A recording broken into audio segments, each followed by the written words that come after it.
It's time for Windows Weekly. Paul Thurrott, Mary Jo Foley are here. It's the eve of the release of Windows 11, and all through the campus, not a peripheral was stirring. Not even a mouse. Paul wrote that. We'll talk about Windows 11. It's coming, but is it ready? Microsoft has got the perpetual version of Office 2021 ready for you. I know you've been waiting for that. And Xbox gets Dolby Vision support. That and a whole lot more coming up next. Windows Weekly is here. Podcasts you love. From people you trust. This is Twit. This is Windows Weekly with Paul Thurrott and Mary Jo Foley. Episode 744, recorded Wednesday, September 29th, 2021. Candy Bar Cereal.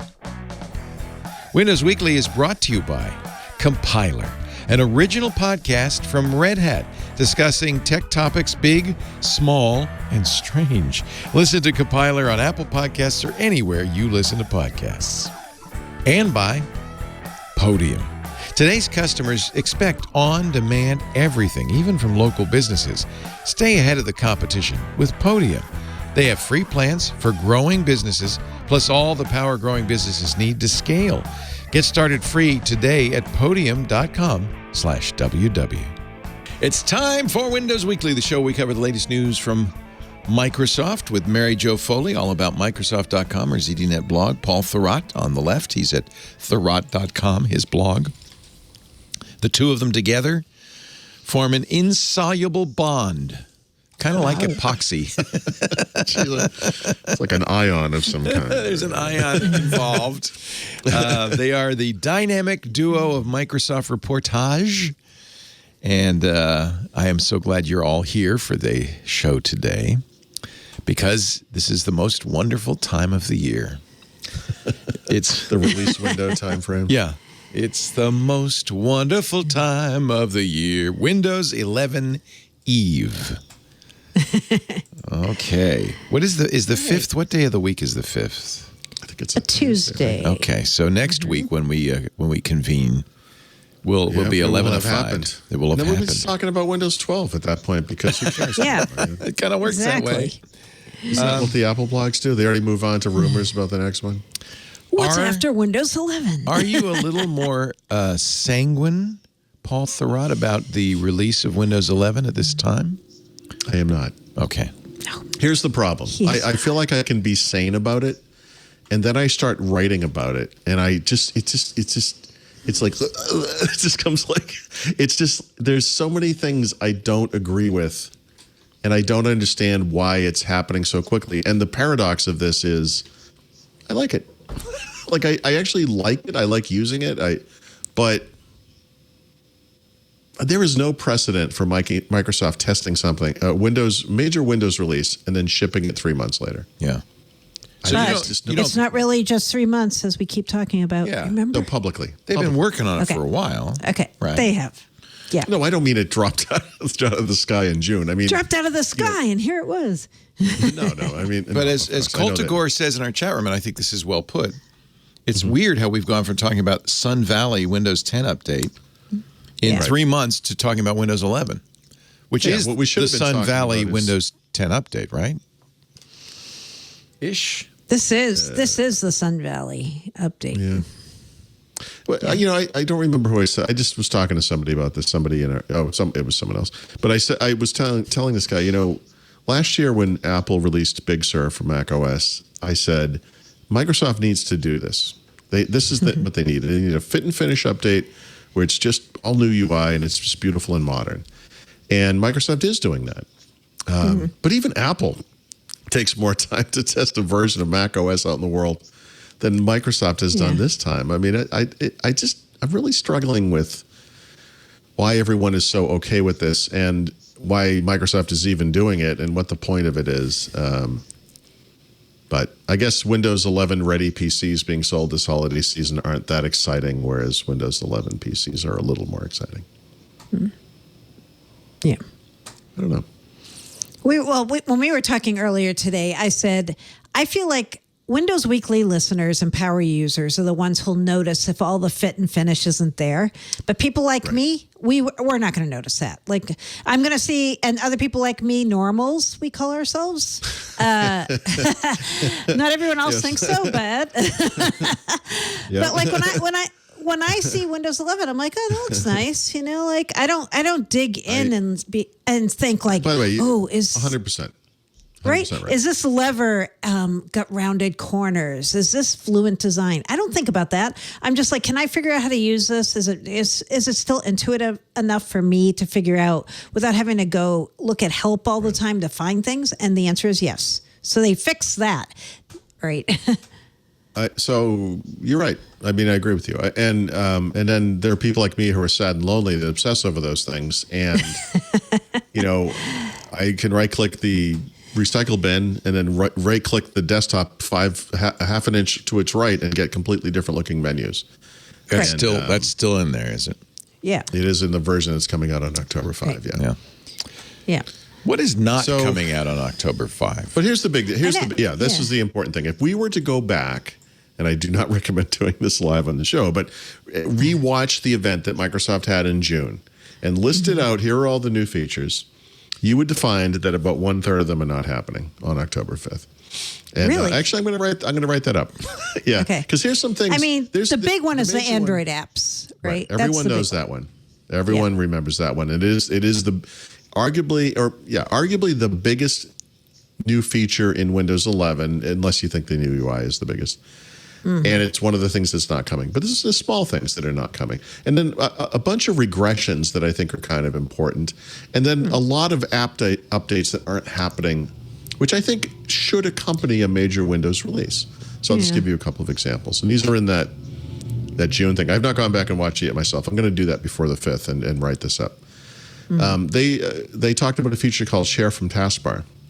And the idea there was that if you had an app running on in your system, you could click on its icon, and in that little thumbnail would be a share menu that would differ based on what the app was. So you could share different things. That's not in there. They've never even mentioned it. There is something called mute and unmute the microphone from the taskbar. There is a microphone icon in the taskbar. You'll see it, Mary Jo. You'll see it if you're using Windows 11 or anyone. I mean, because we're on a call. But if you click it, it goes to the privacy and security area of settings, and it goes to microphone settings. So it just lets you globally turn on or off the microphone or determine which apps can use the microphone. But what it's supposed to do is let you from the taskbar, which is actually kind of a neat feature, mute and unmute the microphone globally across your system. Excellent idea, Yeah.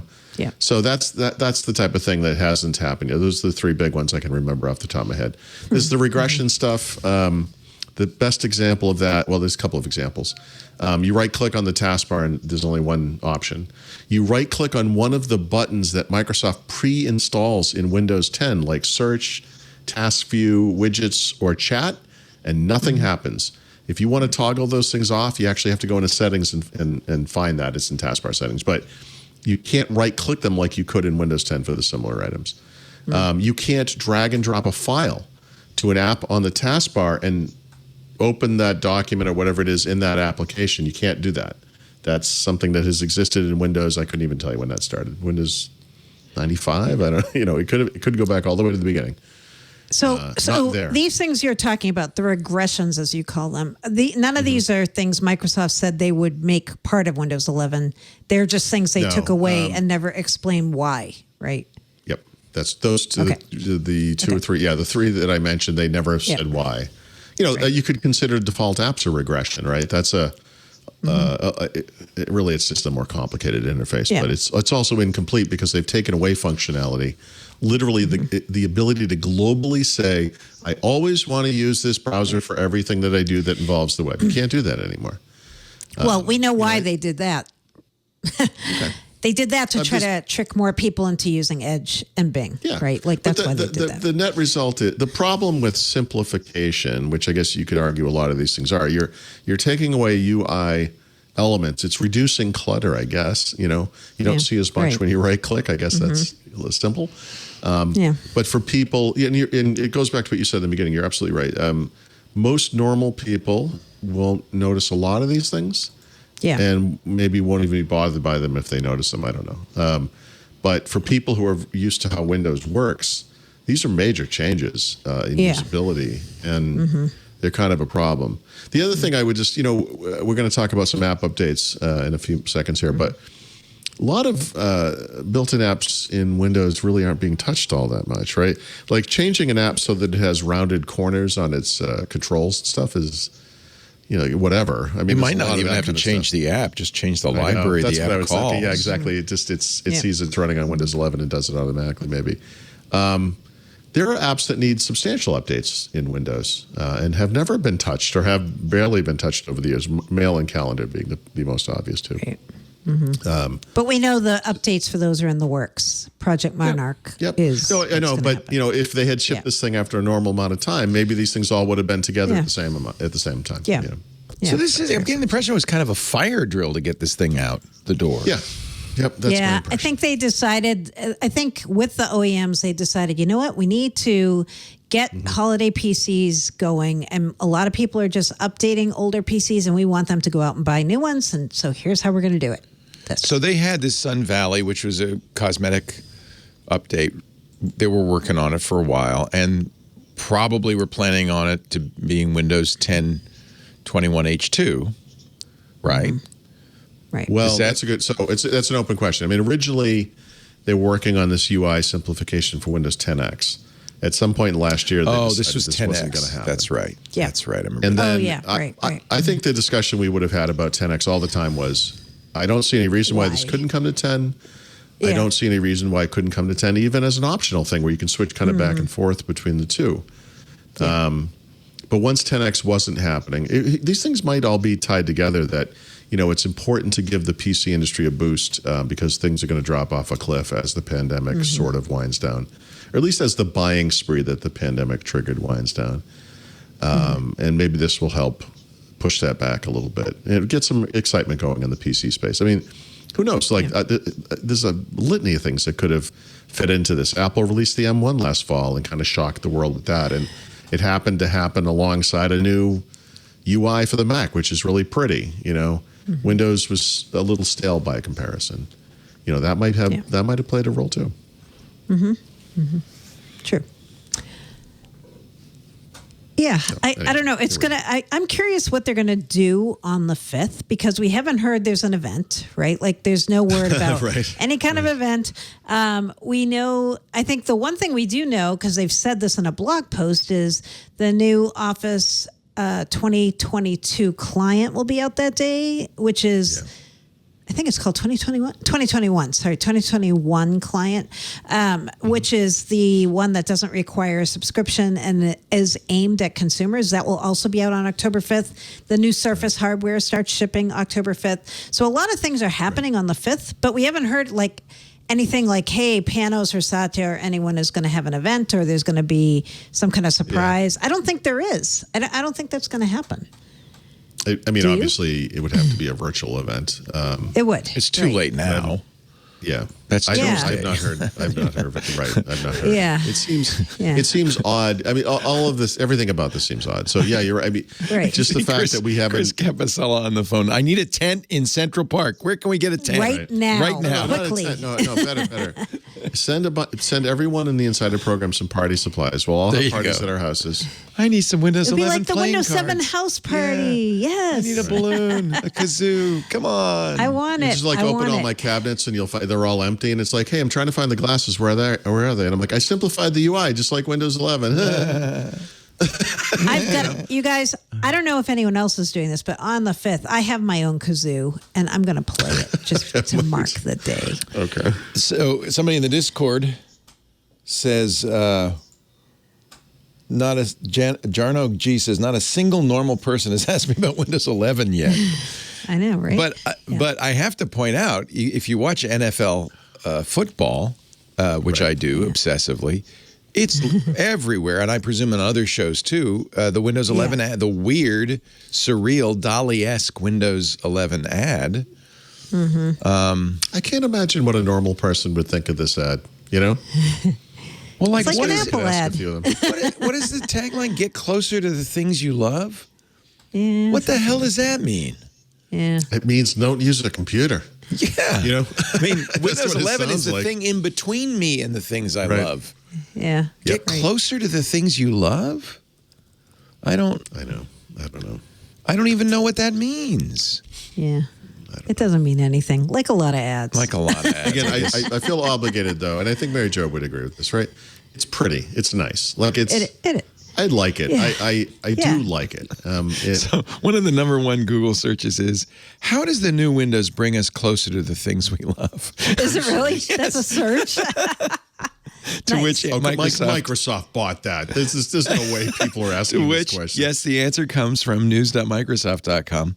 Windows 11 offers users a faster way to stay in touch with loved ones with the integration of Microsoft Teams into the taskbar. So there you have it. That's why. Yeah. That's Teams push is a big part of this. That's a good point to remember. I don't usually right? call my family a thing I love. You know what I mean? It's like the people you love. Maybe. Yeah. Here's what we got to do. Every week when we do this show, we should just read the top stories in the widgets thing in Windows 11 to show that nothing ever changes. Sophia Ritchie is all doiled up in the silkiest black gown, ... Nina Dobrev in swimsuit flaunts fit figure during vacation. Oh, I needed that. It just goes on and on and on. And it's like, I feel like I'm just yelling into the wind, you know, when it comes to complaining about this stuff.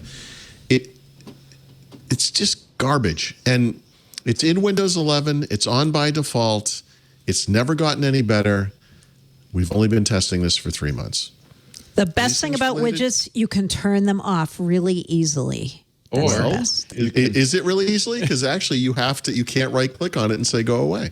You can I thought that's how I did it. I don't know how I did You can it. sink through the sand while Master Chief is aiming at you with a bazooka. If you right click on it, the icon just animates. You actually have to open taskbar settings to get rid of that. That's terrible.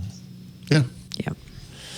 No, for normals though, I think people are going to like the centered design. They're going to like the default wallpaper, right? They're going to. I think once they figure out when you click on the start button, what that does and what you're seing, how you're seeing all your recent documents, I think that people are going to really like that because it's so much easier to find stuff. Okay. Right? I agree with you. I really do. But unfortunately, every time you say anything, I'm like, but.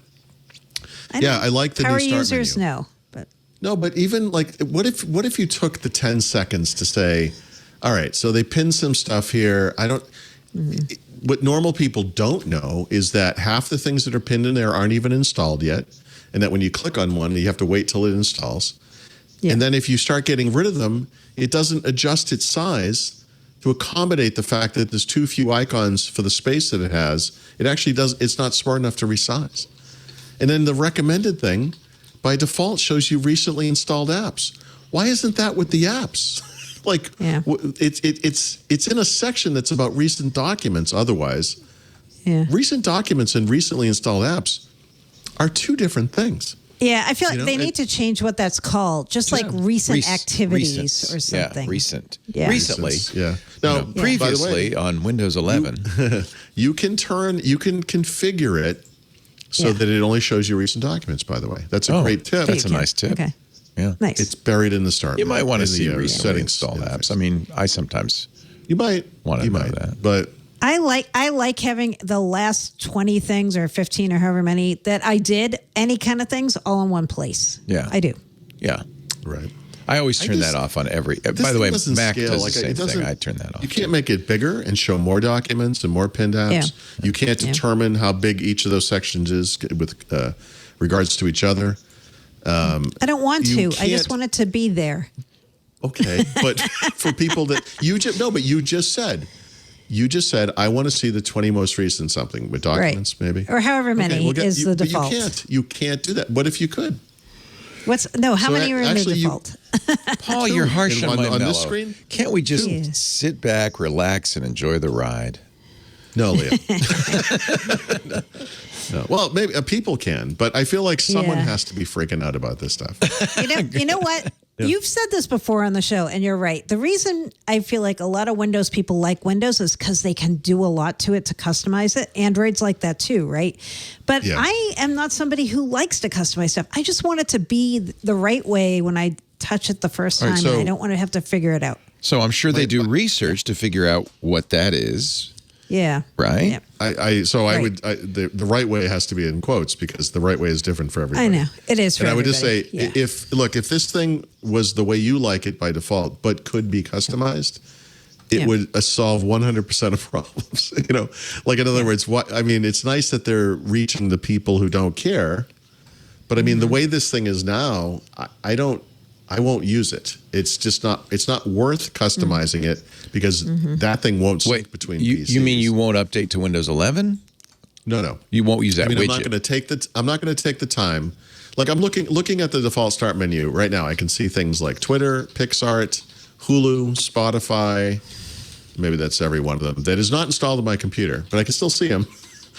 And they're just sitting there. And I could get rid of them. I could install them if I wanted them. I could move them around, I guess, and put them where I want them. I could do all that stuff. But if I do, it's pointless because I'm going to use a different computer tomorrow, and that won't sync. They're not syncing anything. So this is all per computer. It's just a default icon set. It happens to be full of Microsoft apps, which won't surprise anybody. That's fine. Right.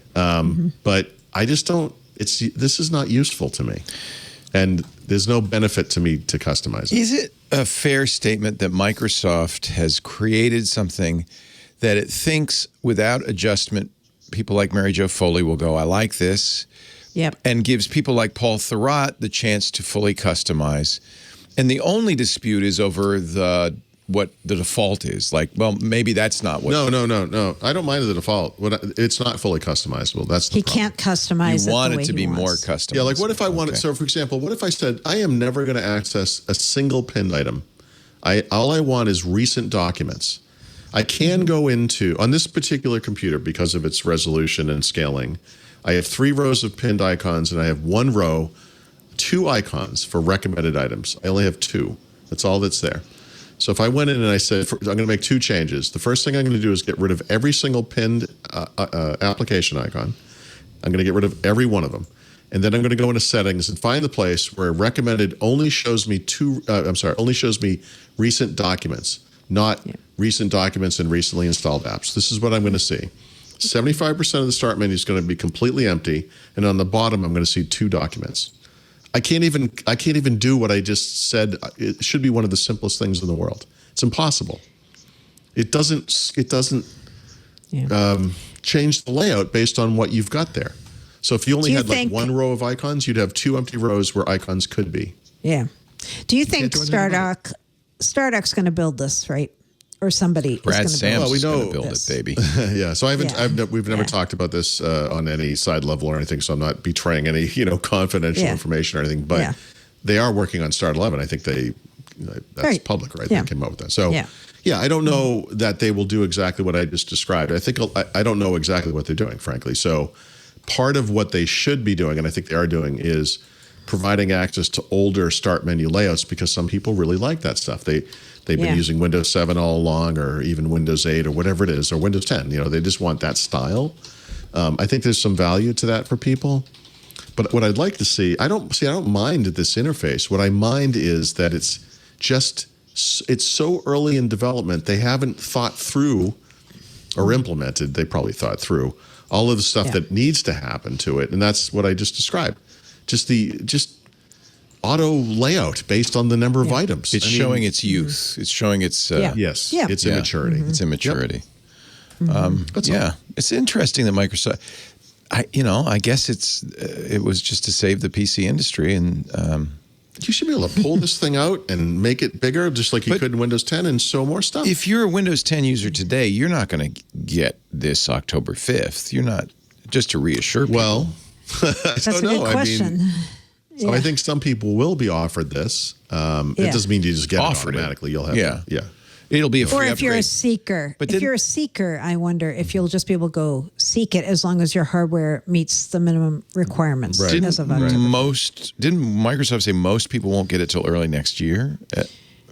If you wait for them to tell you through Windows Update, like, hey, your PC is going to be very highly likely to have a successful experience when you update to Windows 11, then you may have to wait till next year. But if you're living on the edge, like our listeners, you might want to just go seek it. Well, but you might not. Hearing now what Paul has said, you might say, okay, well, I'll wait till it's a little more mature. Here's what's weird. What I just described is, Mary Jo's like, I just want to use it. I think a lot of people absolutely like that. Yeah. But also, I think a lot of people might look at this, if they actually use it and say, I'd like more of the stuff on the bottom and less of the stuff at the top. Or if you're a power user, and like I don't use the start menu to launch applications ever, unless it's an application I haven't pinned to my taskbar, in which I use start search to find that thing. I don't go hunt for it. I just type in the name. So for me, like, what could make this thing useful? I mean, you could turn it into a front end just for documents. That's basically the Office app, by the way. But in the start menu, that would be kind of nice because it would be all document types. It could be image files that might launch Photoshop or something. And it would launch the native apps too, which is something the Office app doesn't do, which is really curious. If I want to open a Word document, it would open in Word, the application, which is installed. So I don't know. Look, it's a complicated dance between super basic user who just takes what's there and super power user over there who wants to customize everything. I'm trying to find some middle ground here where, you know, and not to beat this to death, but Mary Jo said something. I just want a thing that shows me that my 20. Yes, I wish the start menu did what you just said. It doesn't, and it does. You know, with multiple steps, you have to go to more. And then what you see is it's over 20, but mixed in there, unless you change it, are recently added applications. Which is okay with me, because sometimes I am looking for those too, right? Yeah, for sure. I think, remember when they announced Windows 11 in June, they made a big deal out of how they had thought through what the design meant and how they were thinking about building the elements. And the whole idea of calm and not kind of shifting things were big themes, right? Like trying to make things easier, cleaner, simpler, nicer looking. All those words kept coming up, and even the music they played was supposed to be calming, although we thought it was weird and boring. But yeah, I think I wonder if some of the things they're doing aren't being done with the thinking that this will make things calmer and easier and nicer for the majority. And, you know, like, I'm sure they've done telemetry, right? Like, they've been out there doing focus groups and like watching how people use this privately to make sure that people can figure it out and like it. The sound thing is funny to me because, I'll get to sound first. I always turned off Windows sounds. This is something you still have to do through a control panel. I find those bumps, you know, those noises to be really annoying. I can tell you that the Windows 11 sounds are just as annoying.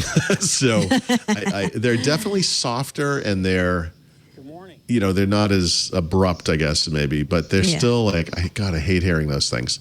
And as far as calmness goes, if you want, you know, I'll tell you what doesn't make me calm is when I right-click on the taskbar and it doesn't have the stuff that I want. This is the exact opposite of calm, you know. Is calm some like matrix-like cocoon where there are no inputs at all and, like, you know, you can't interact with anything? It's like, it's simpler. This is like the easy versus simple discussion or debate or whatever. It's absolutely simpler. It's a more minimalist design. It's subjectively prettier. I happen to think it is prettier, but some people it is. Disagree. Yeah. I feel calm. Very calm right now. Very calm. Remember, you know, that sound thing, didn't they use Robert Fripp? Right, for the sounds in Windows Vista, as I recall. They did. Yeah. Brian Eno did some also. Yep, that sounds familiar. Yep. So I don't know what, you know, Yanni, like New Age musician, was responsible for this travesty, but it's like the soundtrack to a Pixar movie or something. Or like the Lion King. You know. I don't know. Was Elton John busy last week or something? He could have done like a... I think most people assume that a company of the size and importance of Microsoft probably does a huge amount of research before they think do so. even one little thing. Right. But maybe not. Maybe Maybe not. we're giving them But more credit than they deserve. No, I don't. There's Microsoft no is a way. big believer There's in no telemetry. way they just threw this out there. There's Okay. no way. So then okay. just trust us. This is what people want. Well, here's I think we can all agree. This is not advanced thinking of any kind. You could poll 100,000, 10,000 people, whatever, and you could arrive at the thing where it's like, well, 90% of them are, some huge percentage of them just didn't care, So they're like, we're just going to do this thing. But the 10% that does care are the influencers, the power users, People listen the to the ones who show. at work are going to advise others, the technical person that people turn to for, like I sometimes telemetry, probably not sometimes. I bet a lot of the times just pure data telemetry, whatever you want to call it, doesn't give you the full picture. And I think I talked through this earlier. I basically said, if Mary Jo and the 90% people who are normal are okay with it, and you can do that thing where you can customize it for the power users. Yeah. I think I said this with Windows 10. I feel like I said this many months ago that there could be a switch in there. Turn on the advanced features, Yeah. Turn them on. Yeah. Turn it on so when I right-click, stuff happens, Yeah.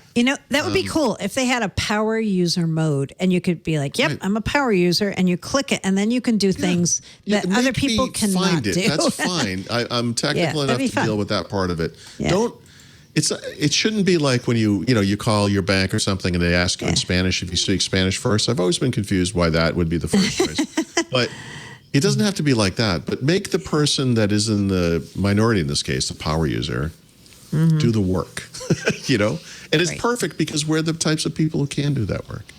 So savings.com surveyed 1,000 U.S. Windows users. Yeah, right. 38% of current Windows users said, only 38% said they were aware a major change was coming. 2 out of 3 users didn't know whether their computers had the hardware to make the change. Right. I would guess 90% doesn't know. 45% say they're not sure whether they will install it, even if it's free to download. Yeah. But I think the most interesting thing is 38%, only 38% knew that it was even happening. I think that number is high. They haven't done that much to advertise it yet. Oh, they have on football. I'm Like not I sure. said, every game there's 2 or 3 of those. The problem is Maybe you watch that ad. 38% of people watch football. If you watch that ad, I don't know if you will deduce You that wouldn't there's a know new what that version of is. Windows. It's No. it's a terrible I don't think ad. you would It's- know. I think people who watch football, because I am one of them, instantly tune out these things anyway. You're having a And- sandwich. You're not. Yeah, this is the time. Exactly. You're running up to use the bathroom and grab a snack or whatever. Well, that's why. I mean, the ads on football, American Major League Football are very, very good. They're a step above the ads you see anywhere else for that reason. They know they got to grab Well, you. and they need to be context sensitive. Like, what might a football fan like? You know what they might like? An F-150 pickup truck. Not some Narnia thing with a woman running through the sand. I don't know. That would just be like, what the? It would be a moment of confusion and then a realization, this is the time when I get to go to the bathroom. Yeah, I don't think it tells you there's a new version of Windows coming at all. Yeah. Right. I think in the coming months, to use a Microsoft phrase, the coming months, you're going to see so many PC ads for the holidays from all the partners and from Microsoft. You're going to know it's coming. Well, and you also we got to remember too what role the PC plays in the world today. It's a productivity tool. It's really good at what it does. Most people associate it with work. Right. And so the real that's audience for these ads is the business owner. That's probably why they buy the NFL, right? I mean, I don't know why Microsoft's all over the I can't even NFL. imagine. What I don't know what you could say was in here for businesses, to be honest. But Does Apple advertise on NFL also? Yeah. That's why. yeah, but Apple. Okay, but what? Okay, but if you That's wanted it. to compete, but Apple doesn't advertise Mac OS. They don't on iPhones is all they advertise. Right. Yeah, there's iPhones, devices, right? right? So Yeah. if you advertising Surface devices and HP PCs or Lenovo PCs or whatever, that makes tons of sense for sure. Yeah. But again, I don't day to day. You turn in your computer, all the same elements are there. You launch the same apps; they look basically the same. It's pretty boring. And that's fine. I don't. And this is not a complaint. I'm just saying we need to acknowledge that this is the role that this thing plays. It's an appliance. Yep. So, Yep. but so then the question is, well, how do we get people to flock to the stores this fall to buy a new appliance? Well, the first question should be, do we want that to happen in the first place? Or does that need to happen in the first place? I guarantee you Dell, HP, Lenovo, and the rest do. Well, so You could just buy online, right? Oh, So I don't mean guys- you to go to a store literally, but I Yeah. mean go buy. You're aware that there's like a car shortage, right? And that part of its components, but There's but actually 70 container ships stuck off Long Beach Right. because there's nobody So- to unload them. the problem is, one of the problems, according to the CNBC report I just watched, is these things are built too well. You know, back in the 70s They and don't 80s, wear out. Cars never ran 100,000 miles. Yeah. That was never a thing. Yeah. And then eventually it was a thing with Honda and Toyota, et cetera. Now cars, 200, 300, Yeah. they go forever. Yeah. People, the average length of time that a person owns a car now, a new car, is 12 years. Yeah, That's incredible. But that's exactly what's happened to the PC. it's true. And by the way, the car situation is going to get worse with people working at home. We don't have to drive those things as much anymore. Right. We just use them occasionally. By the way, that's exactly what happened to the PC. Because 20 years ago, the PC was it when it came to personal technology. Now we have watches and smartphones and tablets, and we got all this junk. And our screen time is being divided between a bunch of different device types. And the one that they got stuck with the work, boring, terrible stuff, sadly, is the PC. You know, I know you can do Facebook and play games. I get that. But I mean, for a lot of people, probably most people, it's the thing they associate with work. Yeah. I don't know. You're not selling it, Paul. I think you owe it to the But that's PC my industry. point. My job isn't to sell it. My job, you know, I don't artificially prop up Microsoft or the PC industry because I happen to like their products, which I do. Yeah. I'm just trying to think through how much of an impact can this thing make. It's not going to be Windows 95, right? I think everyone knows that. It's not even going to be what was the next big one after that? I don't even know what else. There was no other big one, I guess. Microsoft's ambitions with the home market seem to ebb and flow, wax and wane. I think we're on a flow. Yes, this is clearly aimed at the home I market. thought we agreed isn't not it? to use that word, Mary Jo. I know. Sorry. I know. I'm being swayed by this. So it's aimed at the home market, right? This is they're definitely waxing at this point. Yes. They want to be in the home market. Is that because that's a large untapped market? Is that how important is it to their business? What's the I mean, they've cornered the business market when it comes to PCs. Yeah, they right? own it. Yeah. They could still get some more market share, but they've kind of conquered that, right? But how do you grow your share when you've conquered one market? You're like, oh, wait, we're not doing that well on home. Let's school. try to increase And our school. By the way, percentage. not to mention the And fact schools. that the single biggest company on earth pretty much ignores the corporate market. You know, Yeah. There's a lot of headroom on that There side is. of the table. And Apple, for all of its strengths and all of its great products, it's not like they dominate consumer electronics. They're just part of it. Yeah. You know, Yeah. that's a humongous market out there. So it's reasonable for Microsoft to have ambitions in that direction, and this clearly is a reflection of those ambitions. It is. It I mean, is. but don't you play to your strengths, you know? This is like because of our growth mindset and all things corporation, you get to things where we have candy bar cereal, you know, or whatever. And it's, you know, I mean, like at some point it's like, why do we have to keep doing more stuff? You know, like you make this, you do this thing and it's great. Why, just do that. You know? So are you likening Windows 11 to candy bar cereal? No. I mean, it's, first of all, it doesn't harm most people like candy bar cereal would. It is nicer, prettier, etc. You know, than its predecessor, and that's fine. They're completely backwards and forwards compatible. All the same apps and peripherals and all that stuff works. You could mix and match between PCs and be pretty successful doing it. So it's not horrible. It's not bad. But this notion that we're gonna the PC market's going to jump like double-digit percentage because of the release of the Windows 11. I find that hard to believe.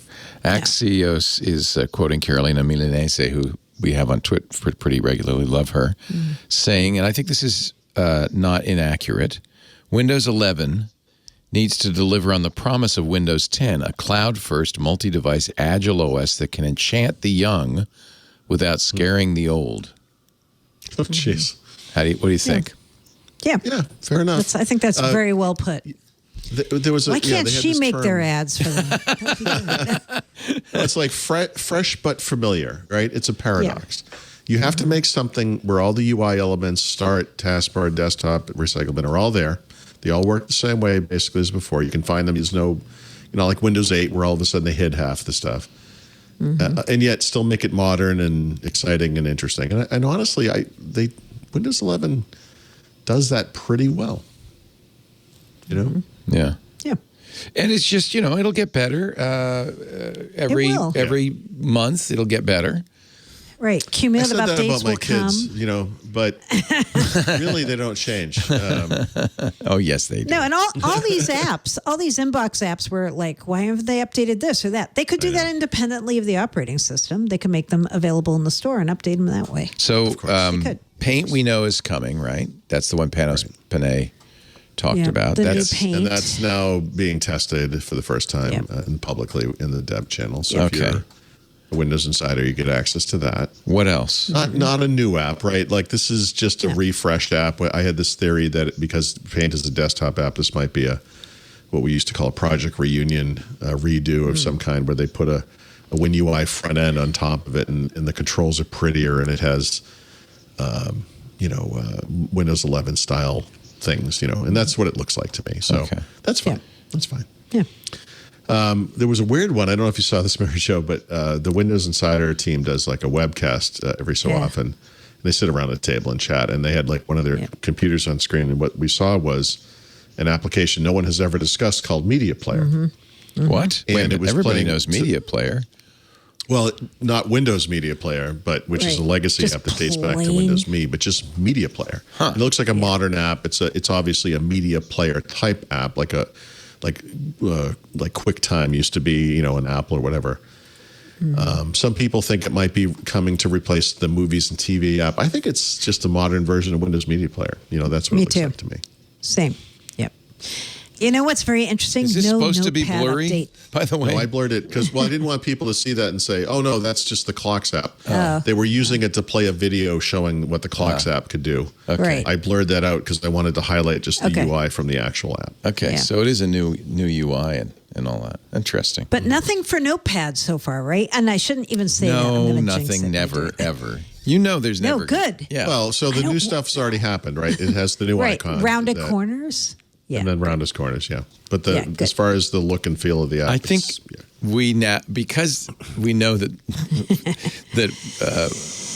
Notepad is essentially the text edit control with a wrapper. I'm getting tired of you denigrating this thing because I really, It's I the really, best really Windows worked app, hard. but that's fine. It will get Go ahead. updates as the control gets updates and the UI. This is a perfect example of something that probably gets an UI update just because of a refresh overall. I was just thinking, when I did my version of Notepad, one of the I bet yours features got I added. updated automatically. Yeah, but not in a way that's like that I could take it. Like another way. What I was going to say was I gave you the ability to choose like themes. Right. So you could have like white text on a gray background or green text on a black Fancy. background, like it was 1978, that kind of thing. So Notepad still doesn't do that. One thing that Notepad could do that I think would be kind of neat, and I guess my app could do, I could look into this, is understand what the theme is you've chosen in Windows 11 and then change the style of it accordingly. Right, so if you're using a dark theme, it would have a dark, like Word does today. Now Word and also OneNote. Even though it's a text-based app, you might want to have kind of light-colored text on a dark background, and it's kind of easier in your eyes, and it fits in better with the system. When you run Notepad today, it comes up like a giant flashlight in the middle of the screen because it's just white. So it's kind of unsophisticated in that way. And I would welcome that kind of change, mostly because, I did it myself. Just like, over a year ago. It's something they could do. Yeah. But they haven't, and that's good. I'm not complaining, Microsoft. Leave it. I mean, as long as they don't turn it into like Emacs or something. Yeah. Right. They did touch Paint, so we'll see. Yeah. And then the whiteboard. Did we bring up whiteboard already? Whiteboard's getting like a lot of changes, right? I had to stop writing that up. I was writing down each feature, and I'm like, what is this thing? It was it's a like lot. Yeah, like 50 new features. Yeah. So this is already available immediately too, like a whole bunch of things with sticky notes and adding photos and other images and shapes and inking tools. I think it was Aiden Finn on Twitter who said, well, in Teams, the whiteboard app is really terrible, so they get nowhere to go but up. So that's good. Right. Yeah. So this is the whiteboard app for Android and for Teams. And then they're going to also be updating Whiteboard for Windows and iOS later with new features. Right. Yep. So, yeah. A lot of features. A lot. I was surprised how many. I was. I couldn't. I was like, Some of them are so basic. It's like we couldn't insert images before. That seems kind of weird. Yeah. It's okay. You know, whatever. It looks like a major update. So yeah, it's good. All right, let's take a little break and come back. We have more to say. Not quite so... Can I just dump on Windows 11 a little bit? Yeah, not quite so negative, maybe, perhaps. I'm just saying. But more to come with Paul Thurrott, Mary Jo Foley. Our show today brought to you by another podcast. I like that. This one from Red Hat, maybe you've heard me talk about, Compiler. It's the same people who do Command Line Heroes, which is another great Red Hat podcast. Compiler is hosted by Angela Andrews and Brent Simoneau. And I listened to it. Actually, I listened to the first one. I listened to more because it's really fun. The idea, they're talking about big tech topics. Actually, some of them small tech topics. Some of them a little bit weird, to be honest with you. But what they've done is they've looked at the discussion boards at Red Hat and noticed that there are some things that people just really are curious about. So Compiler brings together these questions with a curious team of Red Hatters to tackle questions like, what is technical debt? What are tech hiring managers actually looking for? They talk to a bunch of actual tech hiring managers and people who have the experience on the other side of going through those interviews. Do you have to know how to code to get started in open source? The first episode, should managers code? And they talk to everybody from Red Hat CFO, who says, no, they should manage, to a manager who says, I have to code. I got to jump in there. Jumping in can be very seductive to fix the problem and do the code yourself. But you'll hear from a manager who's learned that supporting his team to fix the problem rather than doing it himself can lead to better results, even if it is a little bit slower. A managerial position, that's a big milestone in your work life. And if you're a coder, suddenly, if you're managing an engineering team and you're a coder, suddenly you have to step back from the fun stuff, the coding. What does that mean? It was an internal email thread at Red Hat that blossomed into a much deeper discussion about career growth, what can get caught in its wake. I really liked it. It's the human side of tech. Have you ever been this terrifies me. I've never had to do this, but I talk to people all the time who've had to walk into an interview and then been asked to work through a coding problem on a whiteboard. Remember that? Yeah. If you're hired, how much of your time do you actually spend in front of a whiteboard solving coding problems? None. Zero. So this is another episode. How do you interview for a technical position? Red Hatters cast a skeptical eye toward the dreaded whiteboard interview, but discover that it can have some real benefits. I love this show. Technology, it can be big, bold, bizarre, and complicated. Compiler unravels industry topics, trends, and the things you've always wanted to know about tech through interviews with the people who know it best, the Red Hat community. Episodes are out now. You can download them anytime. Be sure to check back for new shows. Listen to Compiler on Apple Podcasts or anywhere you listen to podcasts. We'll also include a link on the show notes for this episode of Windows Weekly. So you can go right there if you just go to twit.tv/WW. But again, just search for Compiler in your podcast client. You'll be able to find it. And I think you'll really enjoy it. And we thank Compiler for supporting our show. I like it when podcasts support other podcasts. And we do it back and forth, too, and I think it's great. Thank you, Red Hat. Thank you, Compiler. Look for it right now in your favorite podcatch application. We're not going to stop with the Windows 11 stuff.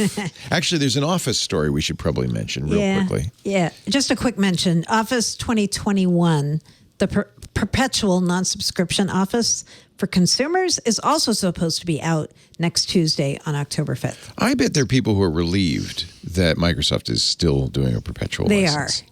Yes, they are. I am not one of them, but No. I understand people. I think the subscription is so affordable. It just makes sense. It's so regularly updated with new features that it makes these perpetual versions seem like they're frozen. Yeah, why would you? Well, I understand what a business might Some want people that. want that. Some people don't want the new features all the time. They're like, I don't need the extra features. I just need the bare bones. I want that. That's great. Pay for it. Done. Yeah. Well, good news. At least this year, it's not gone. I imagine it will be at some point. No, they've said it's going, and there's going to be at least another version. They have said publicly. Every time they come up with one, don't worry, there'll be another one. Yeah. Don't If businesses want it and they can sell it to consumers, Please don't pick at the campus. We know. Don't worry. There'll be another one. They're going to keep going. Speaking of another one, there's another dev channel build out today. Yes. Yeah, absolutely nothing in it. So this is the next version of Windows 10, or not Windows 10, or Windows 11, but really not the next version. These are features that could come at any time to Windows 11 in the future. So not that there are any, but as they add features, those changes will appear in the future, or not. But so far, I've been confused by how many dev channel builds they've released with nothing in them. So I know feel like that's how when they start out, when they first start out putting a new version into the channel, there's almost never any big updates. I'm sure after October 5th there will be, right? But yeah, there you go. Sure. But the bigger news, I think, is that Windows 11 is now in release preview. And I don't remember if last week or the week before we talked about how it was available to be tested in production with businesses. This is kind of the next step, the next milestone toward release, which, we're less than a week away. So, shocker. But if you are in the release preview and you're testing the Insider program on a PC that meets the Windows 11 system requirements, you could get Windows 11 now. I say could because honestly, there's a little bit of weirdness there. It's not really clear. Some people in the release preview are still getting 21H2, which presumably is also coming out next month, but we don't know exactly when. I'm curious if it'll come out next week. Yeah, even why not? Right. Just have it come out on Tuesday. Yeah. Anyway, so, the passage of time is probably enough information for most people, but not surprisingly, Windows 11 continues to tick off the milestones as it heads toward this weird release we just poured over. Yeah. I'm relieved to know that I can get the store app in the store. This is so confusing. It's kind of inception. Mary Jo and I spent we did over half an hour. An hour. I'd say an hour. Yeah. Yeah. And most of it was me just coming back and saying, I don't think this says what we think it says. The wording is so confusing. Very. So if you don't mind, I'm going to try to see if I can explain it. Because we know that because I think this is, I think even more strongly today than I did yesterday. This is the announcement. We already know that Microsoft is going to allow companies to put stores in the store. These are app stores, right? And so the first one is the App Store for Android, which is the Amazon one, right? So cool. And presumably, we all know, if Google would ever agree to do this, Microsoft would welcome them with open arms. Of course, we'd love to have the Google Play Store. Yeah. Well, but and this is the thing that Apple has refused to do, most notably, and is in trouble for. Yes. Mm-hmm. Yeah. And one of the things that they're doing, and this applies to the next one we'll talk about, but they're all, if you have your own store in the store, they're not even going to charge a single percentage point off the revenue. You get to keep all of it. Wow. That's the type of thing only someone who has no market share can afford to do. but it's clearly in response to Apple, right? I mean, it's like it is. Yeah. Right. Microsoft has publicly come out against what Apple does. Yeah, for sure, explicitly. But this is the other thing though. So this is the thing we literally spent. Yeah, it could have been an hour yesterday debating this. There are other stores coming to the store, but they're not stores within a store. I know. Yeah. They're store apps. So there are two that they announced, right? Yeah, two. One is Amazon, confusingly, and I think a lot of people saw that and they thought, oh, that Amazon App Store thing's coming in the next couple of weeks. No, it's not. If you have an iPhone or an Android phone, you may know there's an Amazon app, and that Amazon app is for the store. It's like an alternate to the website. Why would you want an Amazon app instead of just using the website? Actually, there's one pretty good reason if you're into this kind of thing, is they give you constant notifications about deliveries. But whatever, it's a native mobile app. That store is coming. That app, I guess we'll call it, is coming to the Microsoft Store in Windows 11. What that means is you'll be able to search for Amazon, find it, download it, and you'll have that Amazon native app experience with notifications and all that kind of stuff. If you buy something from Amazon, Microsoft doesn't take a percentage of that sale, right? Like they. Yep. That's great. Like they shouldn't. On mobile. I love that. I'm not sure. Of course they shouldn't, but they don't. Consumer friendly. But the other one, and this is even more confusing in a way, is the Epic Game Store is going to be available through the store. Now, again, it's just a download, right? The store's not in the store. It's a separate store. I get it. So you're really downloading the Epic store. Or it would be like Steam. You just download the app. And That's exactly right. Now the app is its own store. You might ask, okay, why is that notable in any way? Well, if you know anything about the history of these companies, you may remember back when Windows 8 was still a thing. Oh, yeah. Tim Sweeney. Tim Sweeney. I always do that. Sweeney. I don't know why I think of him as Eric Sweeney. Tim Sweeney went on a series of tirades against Microsoft and antitrust and how they were trying to dominate the game market in Windows by having this thing in-house and blah, blah, blah, blah, blah. And it's fair to say at the time that Microsoft was charging the type of rates that Apple still charges in their own store, and that Epic couldn't go through their store because they didn't want to give a huge percentage to Microsoft. So that it's part of the reason they created their own store. Because Epic makes a lot of PC games, and their Epic Game Store sells a lot of PC games that are made by third parties. So again, as with the Amazon store, if you choose to acquire the Epic Game Store in this fashion, Microsoft doesn't get a percentage of anything you do through the Epic Game Store. It's a freebie. It's kind of the way it should be. Yeah. Does that make sense? It does. Listen to this. So this is the best explanation of the Amazon thing from Jarno G on Discord. So we're getting an Amazon Store app and an Amazon App Store. Yep. That's true. Two separate That's right. things. Yes. That's right. That's right. Oh, why? Microsoft, why? Correct. Yeah. Oh, yeah. And then the other piece of the announcement yesterday was Opera and Yandex browsers also will be in the new store. So it's not just the new Edge. Yandex. So Yandex is Asian or something? What is it? Russian. Yandex, is it Japanese? No, it's the Russian search engine. Yeah. So they're both going to be in the store also. So more and more things are going into the store. Power Toys last week. It's like, their promise is coming true. They're actually putting all kinds of things in the new store, which is good. Yeah. Yeah, it is good. Yep. That's nice. Any news on Android apps? Nope. Nothing new to say on when Android apps will be tested by insiders on Windows 11. They still are saying absolutely nothing on that other than in the coming weeks or in the coming months or one of those Microsoft statements like that. Yeah. Right. That's all we know. Okay. We spent much less time talking about. I know. I was waiting for an hour-long conversation. Yeah. No, we were going back and forth like, do you think it means this or this? Well, it's like if you read the next paragraph, you can tell that they were, you know what I mean? It was really confusing. Yeah, it was confusing. Yeah. Because to both of us at first, it seemed like they were announcing nothing, you know? Yeah. And then as we kind of dug into it, it was like, well, hold on. Did you see this thing? Or, there's a little couple of words where you're like, oh, that's kind of interesting. Yeah. Yeah, Yandex, I was just looking, it is a search engine. It's basically the Google of Russia, but they do offer music, videos. Of course they do. So like Google, so that's why they'd have a store, I guess, so you can buy it. I mean, just running this thing in your browser should get you on a list. I agree. Is it also a browser too? Because I thought they called Yandex a browser. They may have a browser. I wouldn't be surprised. Yeah. It's probably just a skinned Chrome, my guess. Yeah. Yep. Yeah, Yandex browser. Yeah, because I think they use the word browser when they were talking about Protect. Protect. Yeah, with Protect.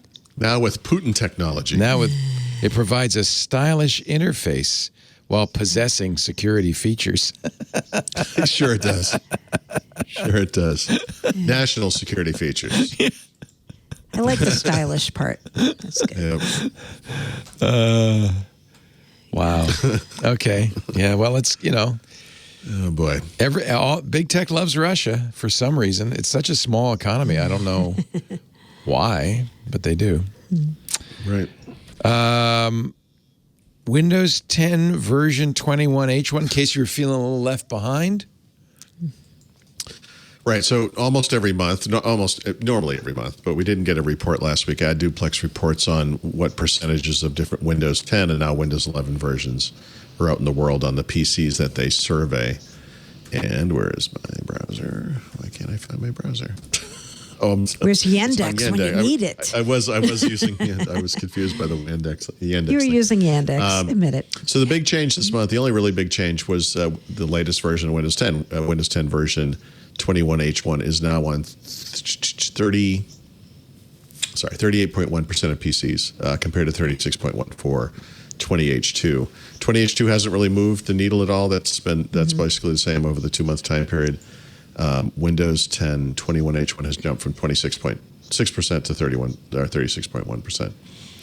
Oddly, Windows 11 appeared on the charts in July, just under 1% usage, and this month it is 1.3. So it hasn't really rocked the boat that much so far. So it's all insiders, right? That's the only way you can be. Yeah, that's right. Using it. Yeah. Although that technically has just changed. That will be in the tip. Now anyone can get it, really. But Okay. I guess you have to be an insider technically to get it. But if you want it, you can get it. If you want it, you can get it. Here it is. Here it is.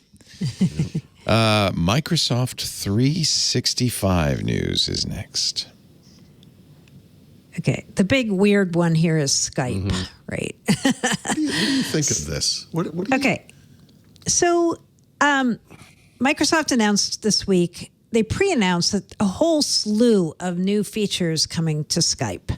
So I think a few things are going on here, right? So when they announced that the Teams Meet Now replacement thing was happening with Windows 11 and they were replacing that button with Teams from Skype Meet Now, a lot of people were saying, so does this mean Skype is going away? And at that point in June, they said no. They said it's going to stick around, but they didn't say how long. And I said, so is it at least until Windows 10 goes away, which is October 2025? And nobody would say yes, but I'm assuming yes on that.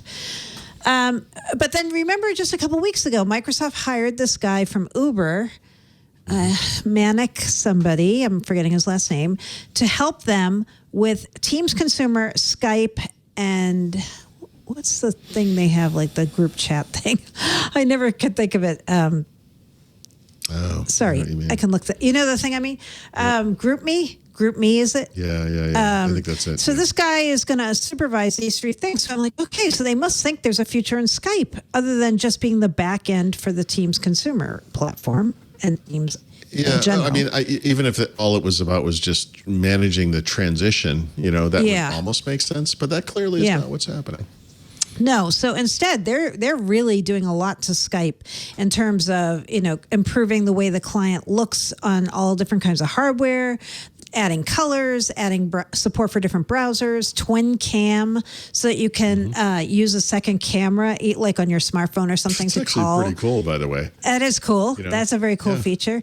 PSTN translations on the fly, improve performance, not just a little, 30% faster on the desktop, and supposedly 2,000% faster on Android. Right. It's almost like it was just sitting there untouched for a while or something. Yeah. Was it? Yeah. That's what it feels like. Yeah. I don't think they gave dates on when any of this stuff is coming, but they just said, we want you to know that we're not abandoning Skype and it's here for the duration, right? They literally said Skype is here to stay. Yeah.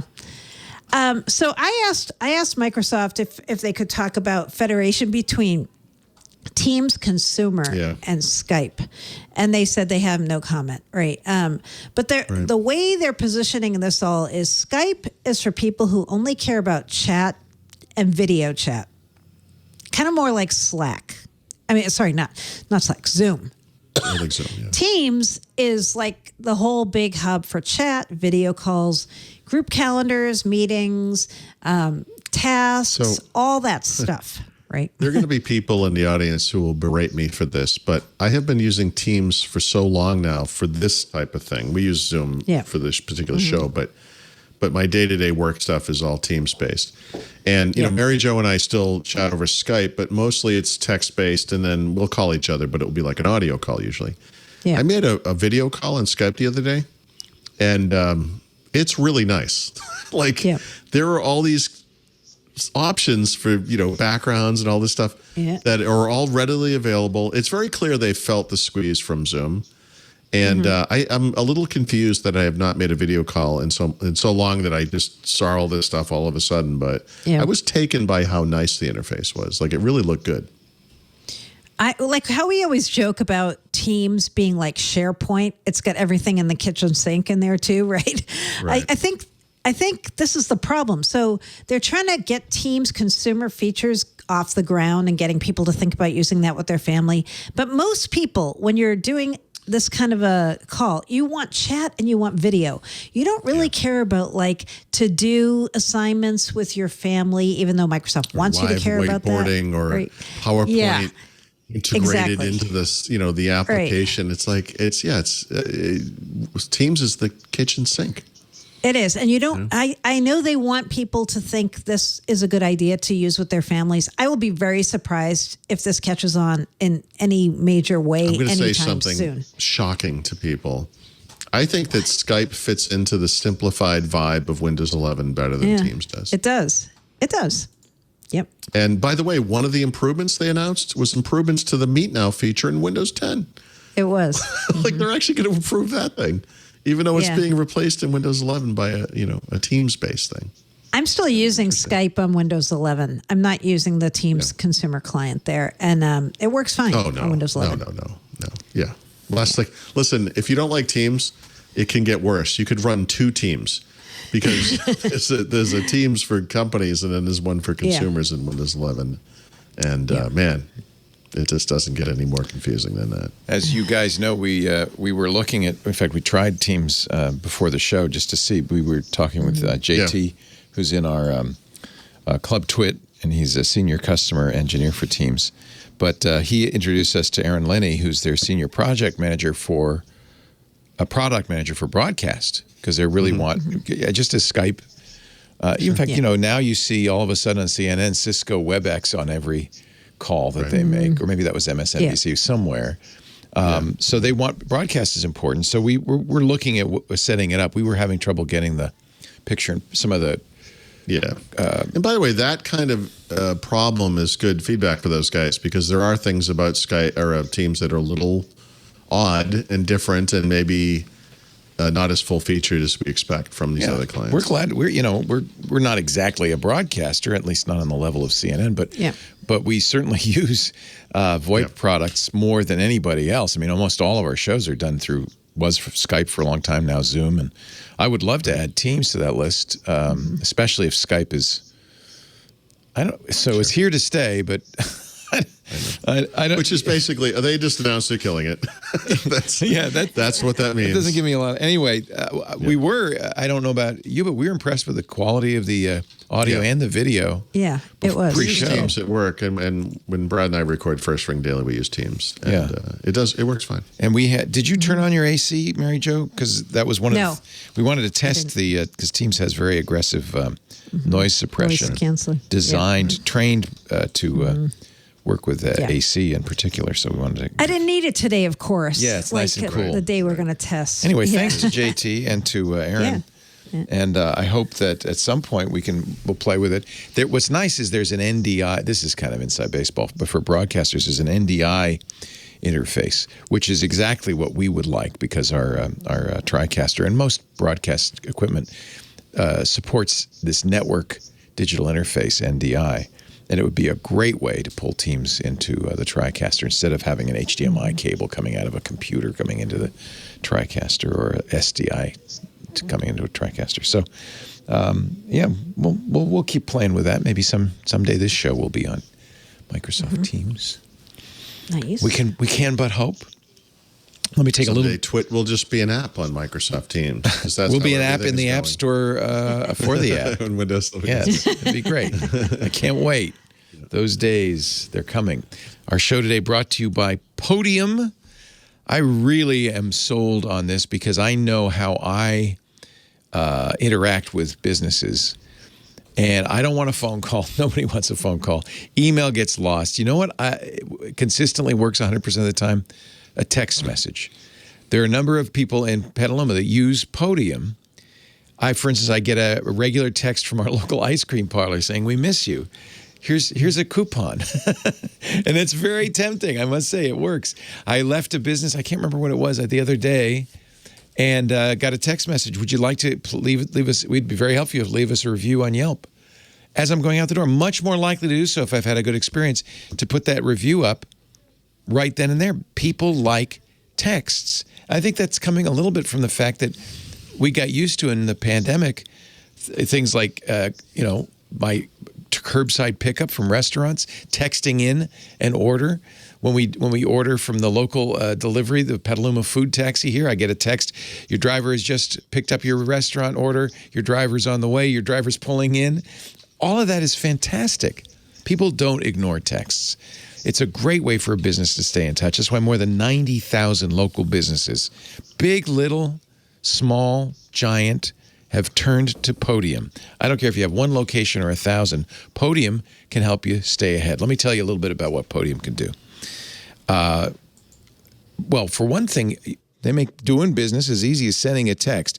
And because people open texts, more business gets done. We've been talking about customers. Your employees are going to like it because you have a single inbox for all customer interactions, which means it's much easier for them to look at the inbox, see what needs to be done, and do it, and they can do it faster. It's a much smoother experience for your customers, but your employees will love it too. You can answer questions with a text.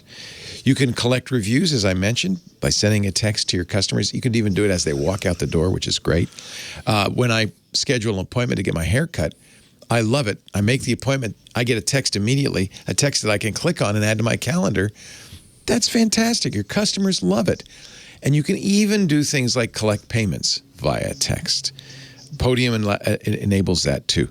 Car dealerships, in this no-contact environment, are actually selling cars through text messages. A dealer just sold a $50,000 truck, took 4 text messages back and forth, deal is done.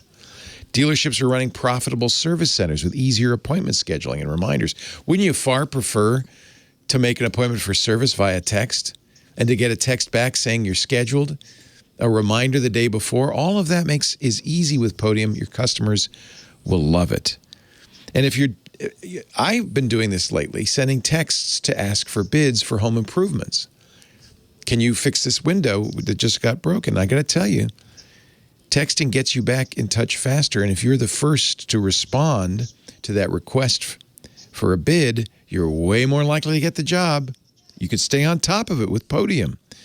You can even make collections with Podium. There's a New York City dentist who had $1 million in overdue collections. He sent everyone a text payment request, collected $700,000 in 2 weeks. It really works. It's just a better way to do business. Today's customers expect on-demand everything, even from you, your local business. Stay ahead of the competition with Podium. They have free plans to get started with growing businesses, but you could be reassured as you grow, they have all the power you need to scale.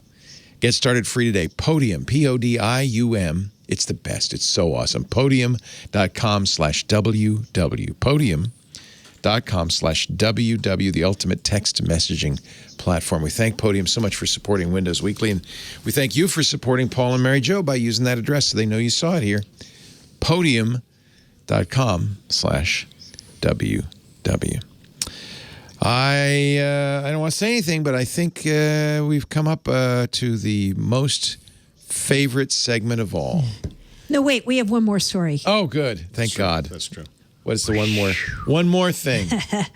One more thing. Teams is getting a bunch of new phone calling features for people who are interested in that. Nice. Yeah, lots of things that I think we're all in Skype for Business. Things like transfer calls between devices, call transcription and recording for one-on-one calls, Apple CarPlay support, which they already announced, I think. Spam call ID. So all the kinds of things that people would want, plus features to take your existing phones on plain telephone networks and turn them into Teams phones. I don't think, again, that they gave a time frame on a lot of these or any of these, but they just said, hey, we're still adding a lot of telephony features. Yeah. Actually, there's one feature in there I could use. It's the ability to transfer calls between devices. Yeah. That would be nice. Hand off. Yeah, that's a great idea. I can't tell you how often I call my mom on FaceTime, and she picks up. Yep. And then you want to she drive says, I somewhere can't hear you. And I say, Yeah. I know, because you're supposed to do it on your iPad with the headphones. Oh, let me go over there. Mom, I have to hang up and call you back. Don't answer until you get to the device you want to use. It'd be so nice if I could send this to Mom's iPad. That would be so great. Yeah. I'll be driving home from somewhere. Someone calls, we're talking. I get home. It'd be kind of cool to hand it, sit down in front of the thing and turn the screen on. Yeah. Nice. If only someone had invented it. Anyway, Microsoft's doing it. Don't worry. All right, now it's time for the Xbox news of the We've week. put it off as long as possible. Delayed every minute we could.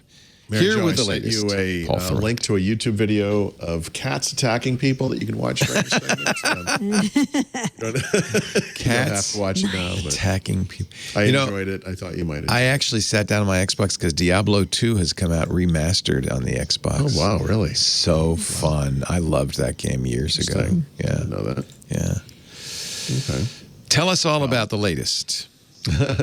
So this week, out of the blue, Microsoft released Dolby Vision support for Xbox Series X and S. This is just another version of HDR. Basically, it requires a compatible TV set. You have to enable it in the Xbox, but when you do, you'll get even more vibrant colors and supported games. And these are games that are native to Xbox One and or Xbox Series XS and are optimized for Xbox Series X and S. And there are over 100 already, so it's not like there's 10 or 12. Like, this is going to be a big thing going forward. So that is there. And Xbox already supports Dolby Atmos for sound as well. So you can get the whole Dolby thing going if that's what you want.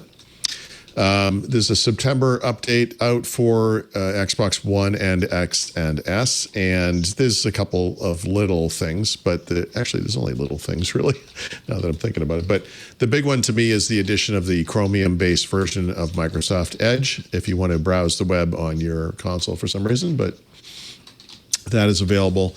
There's also a feature called Save Your Play. I'm sorry. Well, it's a feature for Play Later, which is a list you can make of Xbox Game Pass game titles you'd like to play in the future. So it's basically a way to create a playlist of games so you can access that directly from the dashboard rather than having to go through all of the entire collection of Xbox Game Pass games. That would be tedious because that thing is getting really big. So that's cool, and everyone will just get that automatically. But if you don't, for some reason, just look for updates. You'll see it. They announced the Game for Gold titles for October. Nothing super dramatic, but let me bring this thing up. There's a Castlevania title in there from the Xbox 360, which looks pretty good. And also I think this is a Resident Evil kind of a side game, Code Veronica. Those are kind of the older titles. And then Arrow and Hover, and those are, I don't know what those are. Probably Xbox One games, I guess, but those are newer titles. So that will be coming this month. And you've probably heard of Minecraft Dungeons, and Microsoft, probably last month, sometime in August, I think they announced that it would be coming to Steam. And it is available on Steam now. There are two versions of the game. The Ultimate Edition comes with a bunch of bonus content, including DLCs and all the soundtrack music, et cetera, et cetera. But the big deal here is it supports cloud saves and crossplay.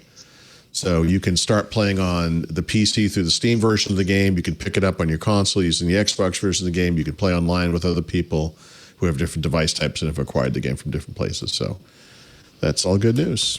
And that is it. That's what I got. That's it? That's good. I think I had zero Nice Xbox work. last week. So 4 times as much Xbox. That's not how math works, is it? Anyway, I have more Xbox this week, but not too much.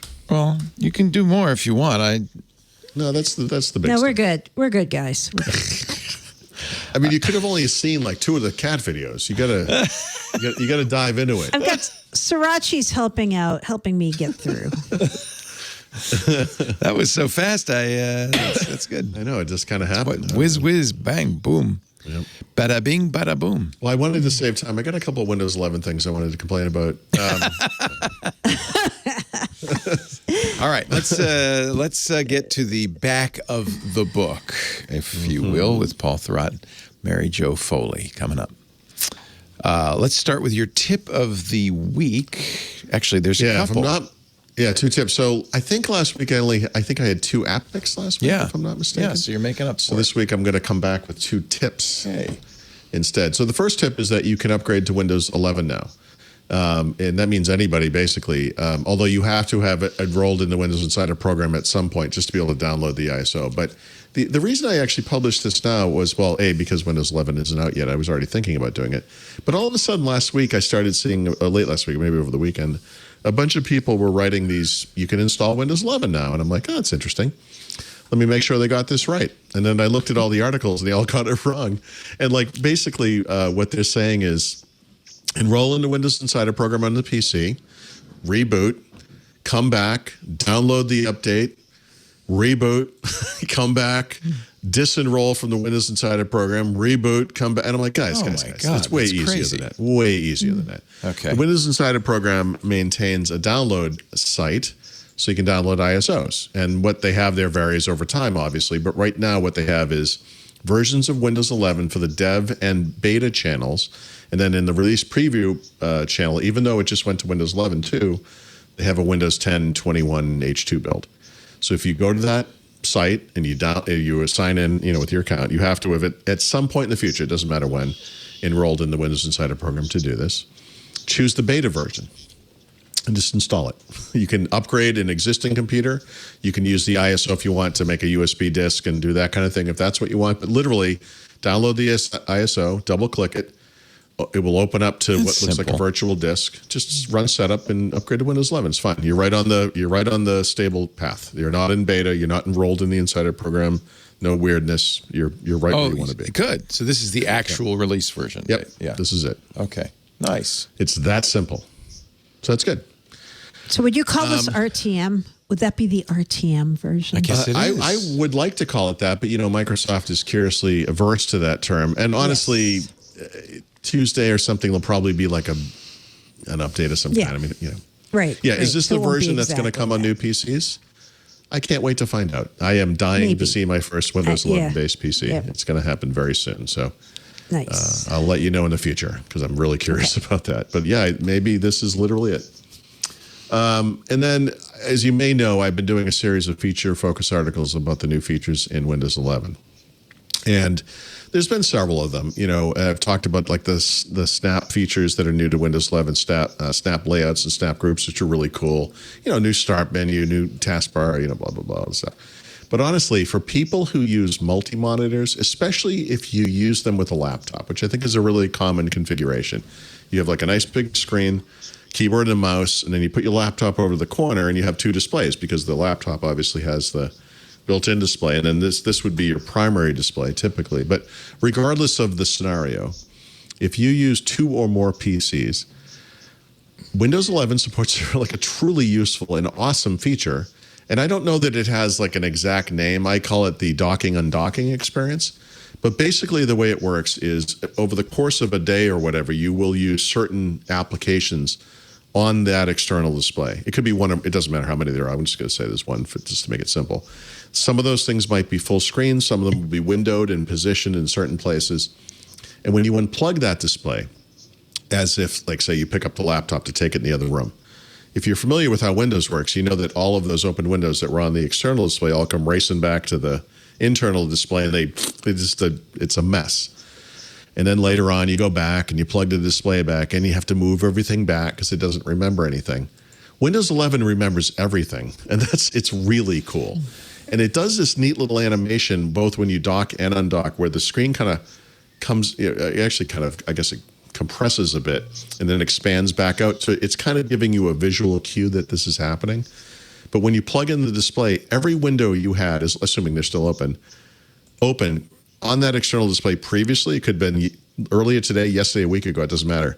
They all go right back where they were before. It's really, really good.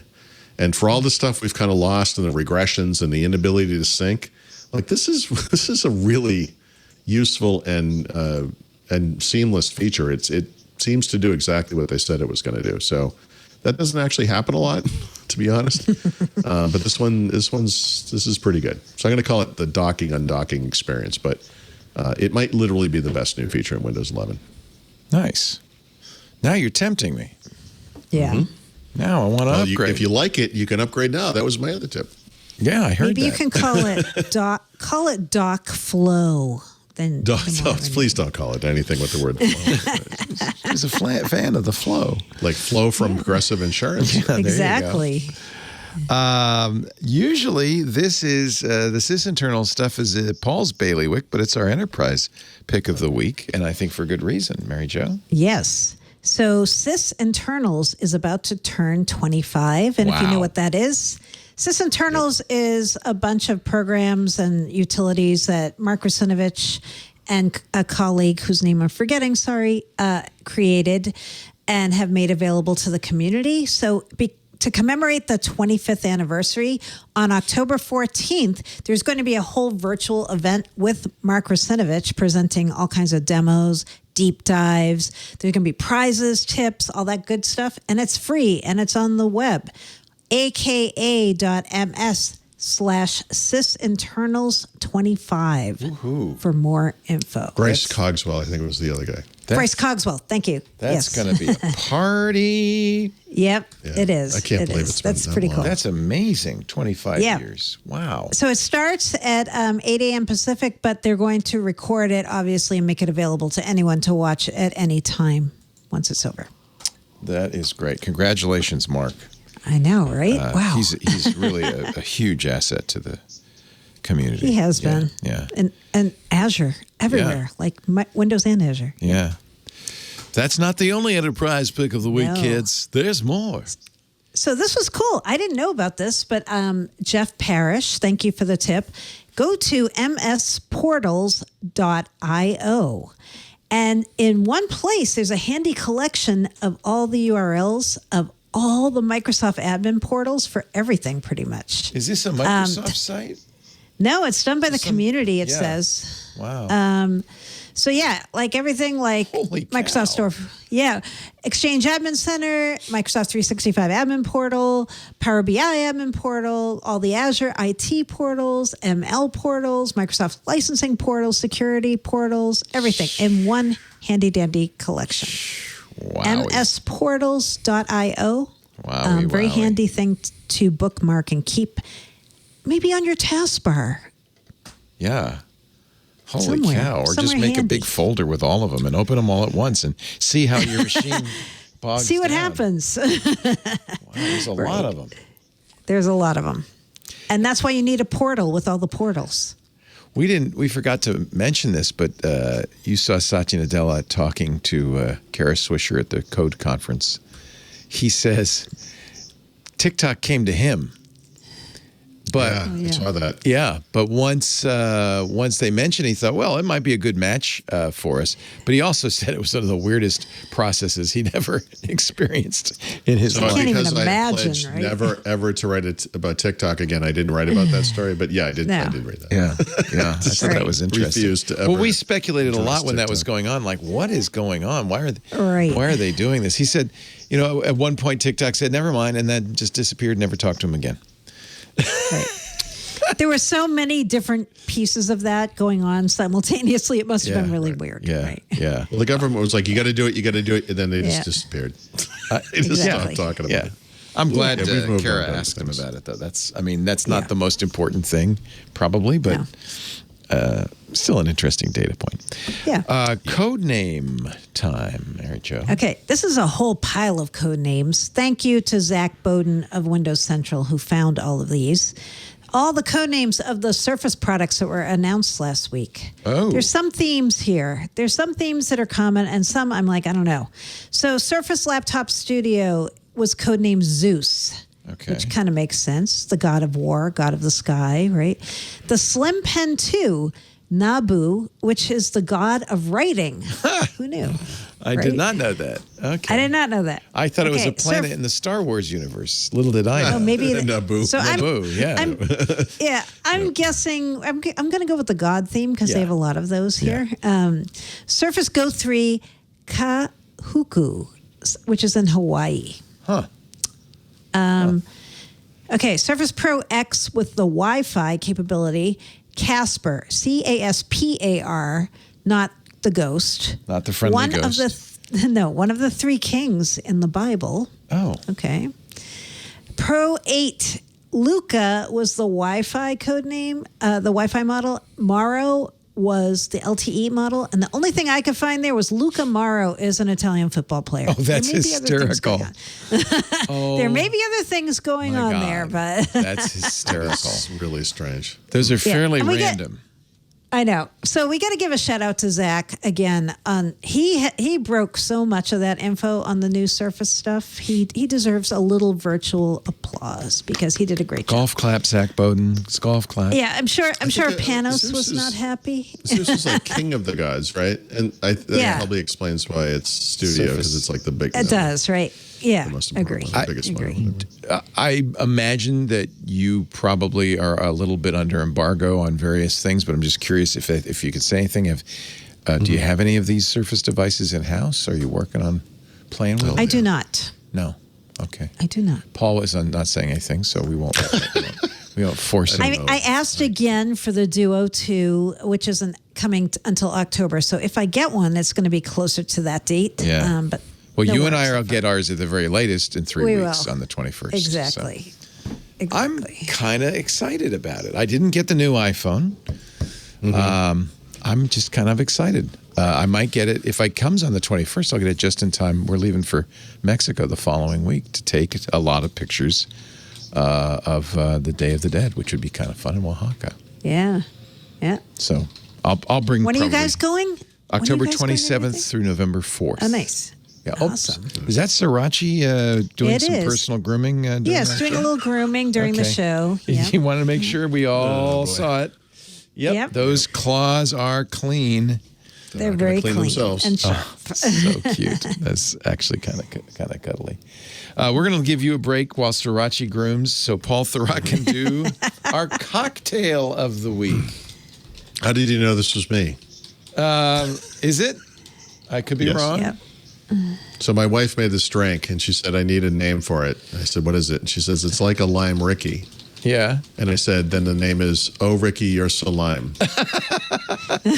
That's Based awesome. on an old song. Oh, You're so Ricky, lime, you're you so blow my fine. mind. You're so fine. You blow my mind. Oh, Ricky. Hey, Ricky. Wow. But it's Oh, awesome, Ricky, too. you're It's so such a fine. good super name. simple. Yeah. So 1 part raspberry vodka, 1 part cranberry juice, 1 part sweetened lime syrup, or if you have lime simple syrup, you could use that. And then the key, as always, is the egg white, which creates that kind of foam top, which I think puts cocktails over the top and turns them into something really special. But dry shake everything together, as she says, without the ice, and add the ice, shake again. That sounds really good. It is fantastic. Can you use Rose's? Does she use Rose's lime syrup? Is that what she uses? Lime juice. I I'd know. have She to might ask be. her. She Does wants make- sweet. She could make her We own. actually- Yeah, right? make her were own visiting- simple syrup. Yeah. We were visiting friends who don't have. We were in Boston last weekend, and they don't have quite as extensive as a collection of things as we do for this type of stuff. So she looked at what they had and said, "I'm going to make this kind of thing." And I don't know what would she You probably had to make it yourself. If you've got plain old sugar and some Yeah. limes, you can make lime simple I syrup. bet that might be Yeah. what she did. Yeah. Oh my, Ricky, you're so fine. I love it. That's a good name. Such a good name. Such a good I'm so proud of it. I just told Mary Jo, not because I wanted to have a cocktail on the show, but because I just thought it was funny. Right. No, once I heard the name, I'm like, that has to be the Yeah. pick for the show, no matter what. Right. I was It's literally too not good. thinking along those lines. I just No, it's wanted too to good. share this with somebody. But It's a good name. yep. trying to remember who's. Oh, Tony Basil. That's who sang. Tony Basil, yep. She was her a one and dancer. only hit. She's also a Spanish version. She was a choreographer, very well known. Yeah, she helped like the Laker girls, I think. Yeah. And Oh, wow. I think she was. she's still, by the way, you look her up. She's still doing everything that she's ever done today. She can still dance. She's got to be in her 70s. She's amazing. Yeah, she's I was amazing. always a fan of hers. It's the 30th anniversary of Oh Ricky. Are you ready? Oh, is it really? Oh, Mickey. It's actually Hey Mickey. Yeah. Oh, hey, Mickey. I probably shouldn't play this because we'll be taken down. So just imagine in the background some people singing. That was a great sign. Paul Thurrott, Mary Jo Foley, we are through for the day, but thank you so much for a great show as always. You guys rocked it. You're so fine, as Tony Basil would say. So lime, as we say. So lime. We do Windows Weekly on a Wednesday morning around 11 a.m. Pacific, 2 p.m. Eastern, 1800 UTC. If you want to watch us do it live, go to twit.tv/live. And there's audio and video streams there you can partake in. If you're watching there, irc.twit.tv, you can chat along with the crew who are watching live. Members of Club Twit can also watch live and chat live in our Discord server. We love this Discord server. It's so much fun. It's just one of the benefits. We didn't even think it would be the primary benefit of Club Twit, but it's turned out to be, for me anyway, ad-free versions of all of our shows. You get this for $7 a month. You get the Discord, access to the Discord, which is all paid members plus many of our hosts. So Mary Jo Foley's in there, so it's a lot of fun. You also get the Twit Plus feed, which has stuff that didn't make it into the podcast, pre-show, post-show, Ask Me Anythings. We've got one coming up. Who's doing the AMA this week? Oh, somebody I was kind of surprised to hear, but I can't remember who it is. Well, you know what? Watch. If you're a member of the club, you'll find out. Twit.tv/clubtwit to find out more about Club Twit. Oh, Steve Gibson. Oh, wow. Next week is Steve Gibson. Thank you, Ant. Ant is our community manager. So he's been putting together some fun programs. So an Ask Me Anything with Steve Gibson, that's worth the price of admission. And by the way, it's month to month. So I shouldn't tell you this, but you could join, pay $7, get the month, get the whole month of October, listen to Steve Gibson, and then quit. And, no harm, no foul. We'd like you to stick around. We've also started doing ad-free versions of individual shows. So if you just listen to Windows Weekly and you say, I don't want to pay $7 for all the other shows, and you can through iTunes has a subscription feature, and we offer ad-free versions of individual shows, audio only, for $2.99 a month.